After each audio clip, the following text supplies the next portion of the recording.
Bueno, muy bien, y hablamos ahora del tarifazo y de un proyecto que, bueno, por lo menos ha tenido cierta vigencia a lo largo de los últimos días en el ámbito del Palacio Legislativo. Se presentó para ser discutido en la Cámara Baja la semana pasada, obtuvo una cantidad de votos interesante, pero bueno, por supuesto estaba el resultado cantado, digámoslo así. ¿Por qué? Porque el gobierno se reservaba la posibilidad de bloquear justamente la discusión de estos proyectos, de todos, casi 29, a partir de que eran necesarios las 2/3 partes de quienes componían la Cámara para que se votase y se sancionase, por lo menos tuviese media sanción, justamente alguno de los proyectos que se iba a estar discutiendo. Bueno, y el proyecto que le preocuparía al gobierno, ¿y por qué? Porque sí puede avanzar y porque puede tener consenso y porque va a ser tratado en el día de mañana en la Comisión de Presupuesto y Hacienda. Les recordamos que en instantes Dilma Rousseff, como dice la pantalla, en el acto de la CGT, en la sede de la calle Azopardo y por el Día del Trabajador. Pero mientras tanto, decíamos, el gobierno mira este proyecto por el consenso entre el Frente Renovador y el peronismo federal, por un lado.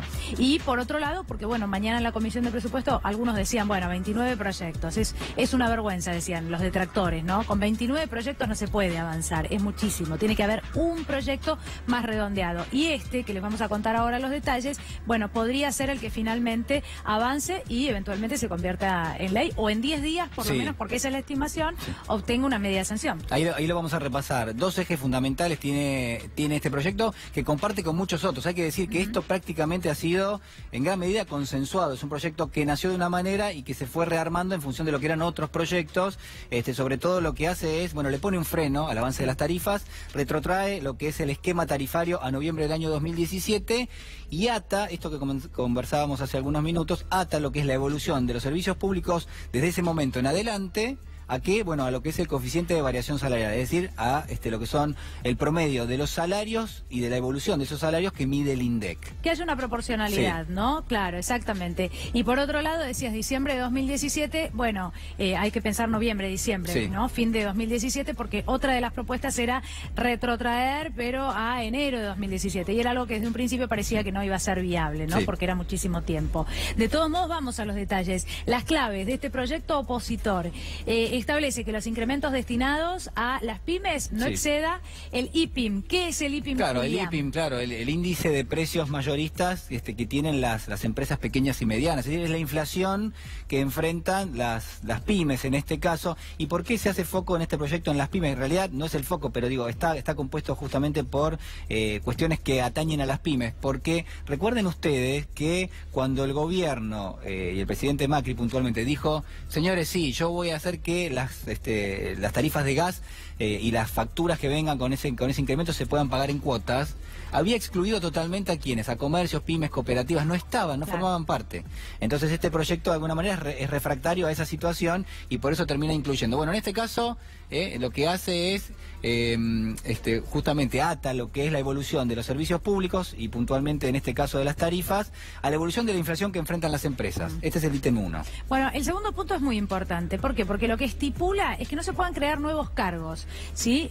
No podrán crearse nuevos cargos a la demanda de servicios públicos. Atención, ¿qué significa esto? No se pueden crear nuevos cargos a menos que intervenga el Congreso de la Nación y de esta manera lo autorice. Entonces, ¿qué indicaría? Que uno no puede o que esa tarifa no puede incrementarse a menos que haya una discusión en el ámbito legislativo. Reiteramos, donde algunos, y desde Cambiemos, dicen no es el ámbito para discutir. Bueno, no vamos a volver sobre ese punto, lo hemos contado más temprano. Pero claramente los legisladores creen que ese es el ámbito para discutir, o por lo menos para lograr un freno que no ha llegado por otra vía. Claro, y es la discusión que se ha planteado también entre el gobierno nacional y las provincias, porque el gobierno nacional que dice, bueno, despojemos las facturas de todo lo que son los impuestos adicionales que tienen, los cargos adicionales que tienen. Entonces, ¿qué promueve este proyecto? Bueno, a partir de ahora, en función de cómo queden esas facturas, si sacamos una ley que de alguna manera gravitaba y sumaba presión sobre lo que era el peso de la factura, porque no solo lo que consumís, sino además todos los impuestos asociados, nacionales, municipales, provinciales, terminaban pesando.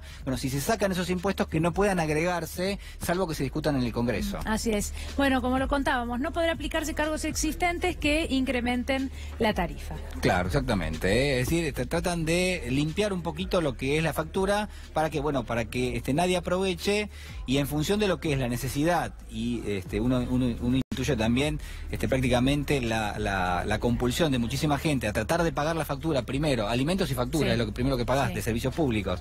Bueno, en función de eso, muchos mandatarios, provinciales, municipales, lo que hacen es meten ahí impuestos provinciales o municipales. Es decir, ¿para qué? Bueno, para que pagues. ¿Por qué? Porque seguramente pagás la factura de luz y de gas, pero no sé si seguramente pagás un impuesto de alumbrado, barrido y limpieza si no podés pagarlo. Y además empezar a cobrarlo así también implica un costo, ¿no? Para el municipio, costo desde lo político, digo, claramente.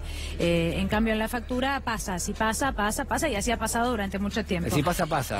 Cosiner, Graciela Camaño, Bocio, Labaña, de Mendiguren, algunos de los que en el Congreso de la Nación han defendido este proyecto cuando se presentó en comisión. Recordamos que la entrada o la discusión ahora seguía en comisión. El plan es que pase al recinto y luego finalmente a lo que es el Senado.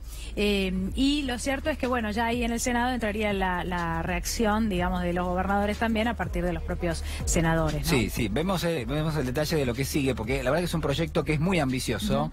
Y prácticamente ha sido consensuado entre distintas fuerzas políticas al punto tal de que algunos espacios políticos que son autores de su propio proyecto dicen, bueno, la verdad que no está tan mal y que virtualmente si se puede empujar en lo que es la Cámara Baja, bueno, lo terminaríamos votando.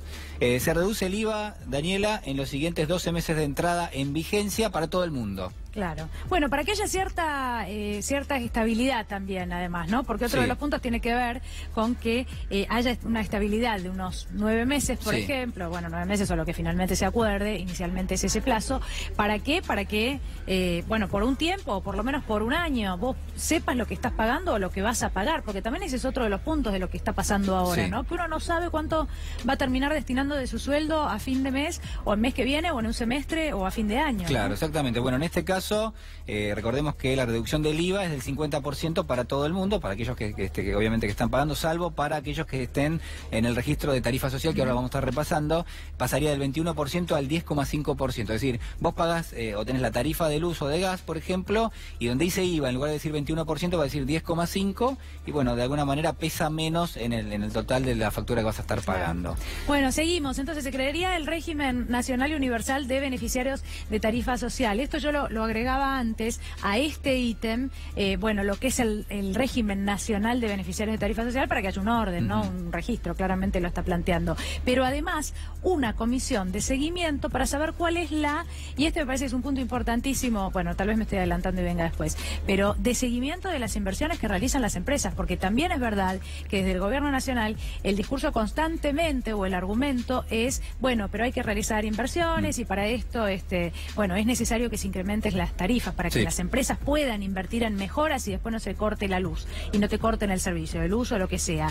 Bueno, también es importante que alguien se encargue de seguir cuál es la mejora que esas empresas realizan, o si en realidad las ganancias que sabemos se han tenido durante muchos años, incluso con la tarifa congelada, si esas ganancias, bueno, son reinvertidas después y te vuelven en una mejora de servicio. Claro, hay que decir que en realidad, por los resortes que crea la propia Constitución y después lo que es el sistema democrático y lo que es la estructura de gobierno, esos entes de control ya tendrían que estar vigentes y de hecho hasta el Congreso mismo tiene la posibilidad de hacerlo. Hay entes reguladores además. Claro, hay entes reguladores. Lo que pasa es que da la sensación de que van de la mano con las empresas, digamos, que no hacen en principio lo que es su trabajo. Bueno, el rol de los entes reguladores también es algo que por estos días se ha vuelto a discutir. Claro, ¿no? es que por eso reaccionarán los legisladores de esta manera, creando una comisión específica. ¿Para qué? Bueno, para monitorear justamente lo que es el impacto de los servicios públicos. Bueno, vemos la que viene. Tarifa social, lo último. Los usuarios incluidos obtendrán... ¿Podemos ver la anterior? Porque se nos pasó. Un beneficio del 80%. Este es uno de los puntos. Así es. Claro, que se les bonifique el 80% y entiendo que en el caso del IVA también que sea 0%. Exactamente, ¿no? Se crea el régimen nacional y universal de beneficiarios, esto que lo decíamos, tarifa social, los usuarios entonces la bonificación del 80%, que es, por lo menos es una suma importante, podemos decir, ¿no? De alguna manera se vuelve accesible el pago de lo que es una factura de un servicio público. Ahora sí, vemos las que vienen, y porque tienen que ver con esto. Sin pago de IVA, que es un 21%. Bueno, mira, ahí viene. Ahí está, el IVA será de 0% para todos los usuarios que cuentan con el régimen de tarifa social, lo que contábamos ya, es un porcentaje muy importante, que de hecho es el que se le pedía al gobierno nacional que reduzca, bueno, en este caso para la tarifa social, pero se pedía o se esperaba que pueda ser en general, ¿no? Y claro, nosotros imaginábamos que la respuesta iba a ser que no, que es un 20%, un 21%, que es muchísimo y que no se iba a ceder. Se calcula que hay aproximadamente entre un 60 y un 70% de quienes de alguna manera están en condiciones de pedir la tarifa social que todavía no lo han pedido. Y que en rigor tiene que ver con la falta de información en muchos aspectos. Eso es importante. ¿Por qué? Porque se va a crear un régimen, se va a crear, se supone, un listado donde uno va a poder anotarse para tener este beneficio. Bueno, la realidad es que debiera ser comunicado como corresponde para que todo aquel que lo necesite realmente lo pueda tener, ¿no? Repasamos los beneficiarios. Bueno, beneficiarios de la tarifa social, jubilados y pensionados, monotributistas, beneficiarios de pensiones, usuarios que reciben seguro de desempleo, veteranos de Malvinas, clubes de barrio, entidades de bien público, entre otros.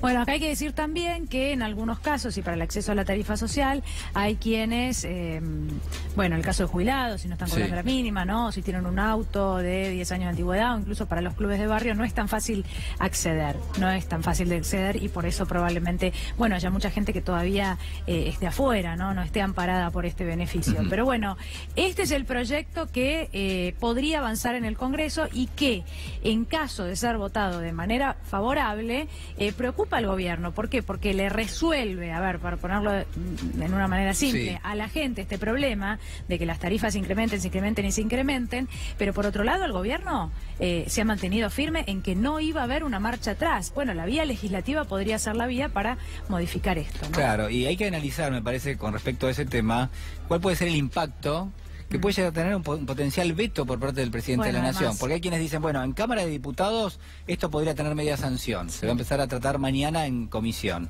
Y después en el Senado, el senador Pichetto, bueno, ha dado algún tipo de señal de que podría llegar a digamos, armar algún tipo de apoyo de características obviamente políticas para lo que es un proyecto que de hecho ya está en análisis en la Cámara Alta, en las comisiones de la Cámara Alta, y que es prácticamente una réplica de que va a estar siendo analizado en la Cámara Baja. Bueno, hago un paralelismo rápido, porque en realidad hay algunos puntos que todavía nos faltan, ¿no? Pero el veto a la ley antidespidos, bueno, de pronto presentaba un escenario en el que todos nos podíamos ver a futuro ante un eventual despido, pero no nos afectaba en lo diario, ¿no? O no afectaba a todos, porque bueno, mucha gente continuaba teniendo trabajo, entonces al no estar despedida no podía ponerse en esa situación. Ahora, el caso tarifas o un eventual veto a las tarifas, a este proyecto para frenar las tarifas, la verdad es que ya es otra cosa. Me parece que el impacto que puede llegar a tener es un poco más directo, porque vos ya hoy estás pagando ese aumento de tarifas. Bueno, depende cuánto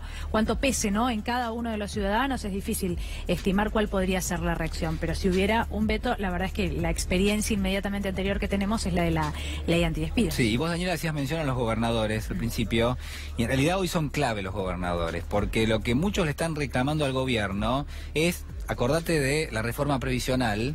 En aquel momento, los legisladores que se supone que se manejan en forma, uno podría decir, cercana a lo que piensan los gobernadores, tanto la Cámara Alta como la Cámara Baja, es decir, senadores y diputados, bueno, de alguna manera acompañaron al gobierno en lo que fue la sanción justamente de la reforma previsional. Eso se le vino en contra políticamente a los propios gobernadores. Y esto es lo que le están reclamando al gobierno nacional ahora. Le dicen, bueno, a ver, vos querés impulsar, por ejemplo, o en todo caso, vamos a suponer el caso que se termine vetando lo que es este proyecto para ponerle un freno al tarifazo. Bueno, si los gobernadores forman parte, de alguna manera, de la fuerza política que dentro de lo que es el Congreso se oponen a que avance este proyecto, políticamente les puedes jugar en contra, sobre todo en un contexto electoral. Sí, claro. Bueno, ya escuchábamos recién la reacción de, por ejemplo, el gobernador Lifshitz, algunos otros que se han expresado en este sentido y que lo que dicen es, bueno, nosotros no podemos ceder más, esto no es responsabilidad de las provincias, esto es responsabilidad del gobierno nacional, y no podemos responder de ninguna manera. Bueno, quedaba algo más. A ver, los beneficiarios ya lo habíamos contado, ahora vamos a la siguiente, pero reiteramos, estamos contando qué es lo que podría pasar y definirse finalmente en el ámbito legislativo, en el Congreso de la Nación, a futuro, ¿no? A partir de mañana, que vuelve toda la actividad legislativa. Tarifa social. El Ministerio de Desarrollo Social podría ampliar los criterios de inclusión. Bueno, de esto hablábamos recién, ¿no? De aquellas personas que no se encuentran amparadas, digamos, dentro de este beneficio, porque tienen, y no digamos, no hablemos de yates, ¿no? Como se decía en el caso de los jubilados, sino simplemente un auto que tiene algunos años de antigüedad, ¿no? Que había generado mucha polémica en su momento. Claro, muchísima, por eso, sí, claro.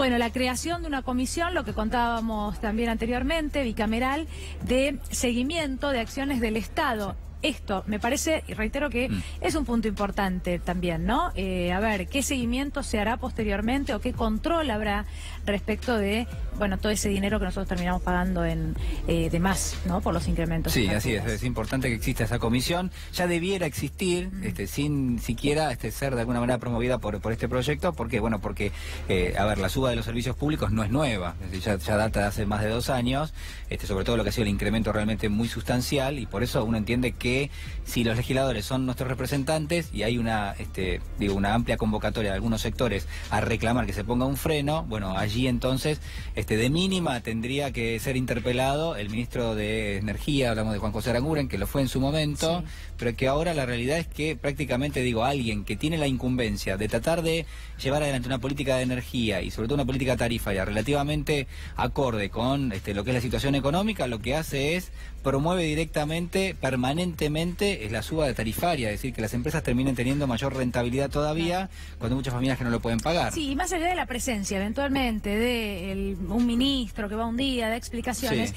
Mira, el punto siguiente que es importante, que es lo que contamos, las empresas deberán presentar informes sobre inversión, expansión, renovación y calidad de servicios. ¿Por qué? Porque entiendo que si uno está pagando más, está haciendo un esfuerzo, pero se da cuenta que eso vuelve en una mejora, que eso está yendo a un lugar lógico, y entonces el discurso del gobierno de que no queda otra, porque esto tiene que ser así para bien de todos los argentinos, se hace un poco más entendible, un poco más creíble. Si no, la verdad que es muy difícil. Si no, el único costado que ve el usuario es que está haciendo un esfuerzo grandísimo para pagar más y ya. Sí, aparte reiteramos lo que es la decisión por parte del gobierno nacional de poner allí prácticamente bajo todas las luces lo que es el déficit, es decir, que no le alcanzan los recursos y que en función de eso toma determinado tipo de medidas de carácter económico, pero lo que hay sin ninguna duda es una transferencia de riqueza, una transferencia de recursos de sectores que realmente uno podría decir, bueno, pueden pagar una suba de las tarifas de una magnitud importante, pero hay muchos otros sectores, Dani, que la verdad es que no lo pueden pagar, es decir, ya a partir de ahora son tarifas realmente astronómicas para lo que es un salario en la Argentina, un salario que hoy difícilmente puede llegar a los 10.000 pesos, entre 9.000 y 10.000 pesos. Bueno, está claro que no puede pagar lo que es una factura por consumir un mes de energía, vamos a suponer una sumatoria, gas, agua y luz, de más de 1.000 pesos, 1.500 pesos, es una locura realmente. Sí, bueno, hace unos días hablábamos del caso del ejemplo de un trabajador, que cobre 15.000 pesos, no vale la pena decir dónde, en qué sector, porque bueno, después se discute si están bien pagos o no bien pagos, ¿no? Pero hablaba de 15.000 pesos y decía, ¿cómo hago yo, si cobro 15.000 pesos, para destinar 2.500 o 3.000 a una factura de un servicio? No tengo forma, porque después gasto otros 7.000 en un alquiler, digo, a grosso modo, ¿no? Depende del lugar, y la verdad es que es muchísimo. No hay forma, la verdad es que no hay forma. Hay muchos usuarios que no tienen forma de hacer frente a esto. Así es que, bueno, ahora habrá que estar expectantes, ¿no? A cómo esto puede avanzar, primero en comisión y luego llegar al recinto en el Congreso de la Nación. Se habla de un plazo de, por lo menos unos 10 días para que... ahí está el factor mundial, no me quiero olvidar de esto, está el factor mundial, claro, el gobierno especula con que, la discusión se alargue, se pueda alargar hasta fin de mes, junio ya estamos hablando del mundial, estamos hablando de otras cosas, de otras cuestiones, y entonces la discusión tarifas, que se ha vuelto muy fuerte y que amenazaba con ser una especie de reforma previsional en las calles, se vaya diluyendo. Esperemos que no. Esperemos que no. Bueno, nos vamos a ir ahora en vivo y en directo.